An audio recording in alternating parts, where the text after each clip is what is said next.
Si c'était moi qui avais fait ça, ce tacle senti de François Hollande à Emmanuel Macron, ZAPTV. Souvenez-vous, le 15 juillet 2018, les Bleus disputaient un match contre la Croatie. Match qu'ils remporteront et qui fera de l'équipe de France championne du monde pour la deuxième fois.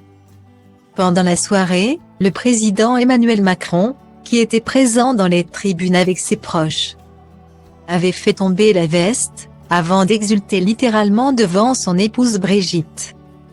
Mais aussi Gianni Infantino, le président de la FIFA, et Vladimir Poutine.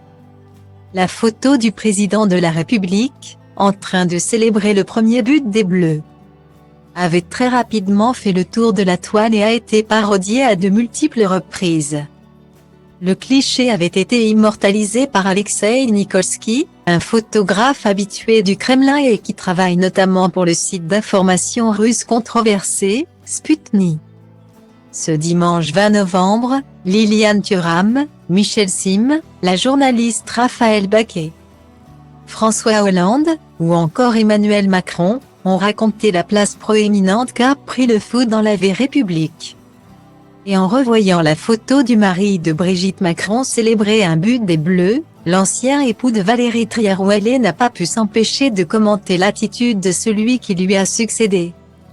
Pour Patrick Bruel, la photo capturée par Alexei Nikolski est tout sauf une provocation. « J'adore cette photo », a déclaré le musicien.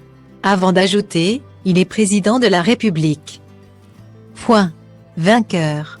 Pour Liliane Thuram, le cliché d'Emmanuel Macron, cette photo symbolise le bonheur. Mais du côté de François Hollande, qui a gouverné la France entre 2012 et 2017, l'attitude de son successeur n'a rien de diplomate. Il y a un côté qu'ils ne le prennent pas mal. Enfantin, a déclaré le mari de Julie Gaillet, peu après cette prise de parole. Le présentateur télé Michel Sim a ajouté qu'il n'aurait jamais vu Jacques Chirac et François Mitterrand faire ça. Même François Hollande, qui était un passionné, se comportait de la sorte à un match de foot. Quelques instants plus tard, le père de Thomas Hollande a surenchéri, en se posant une question existentielle. Je dis toujours, si c'était moi qui avais fait ça, qu'est-ce qu'on n'aurait pas dit? En voilà une bonne question.